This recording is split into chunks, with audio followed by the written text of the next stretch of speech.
Magandang araw mga idol.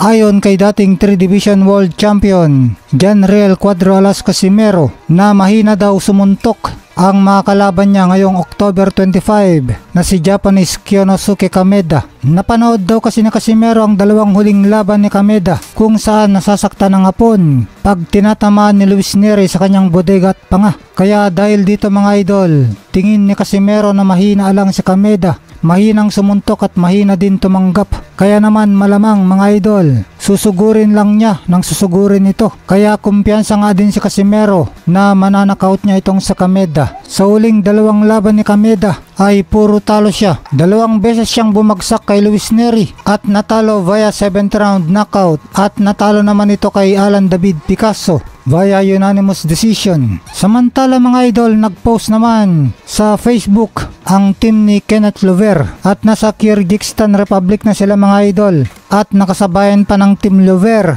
ang team Casimero sa almusal. Kung saan mga idol nagpost nga ng picture itong team Lover na kasama nila ang kapatid slash chief trainer ni Casimero na si Kuya Lod Sakalam aka Jason Casimero. Post ng team Lover mga idol, one team, one nation, one punch. Proud Batang Gen 3 Kenneth Lover and Proud Bisaya Cuadro Alas ready to rumble here in Kyrgyzstan. October 25 Casimero at October 26 naman si Kenneth Lover. Kaya abangan daw natin ang bakbakan ng dalawang walang uurungan, walang takot makipagbasagan. Dugong Caviteño, Batang Gen 3 Kenneth Lover at Dugong Bisaya Maisug. Kaya enjoy na naman tayo mga idol ng 2 araw magkasunod ng dalawa nating hinahangaan Pinoy exciting boxer knockout artist na si Cuadro Alas Casimero at Kenneth Lover.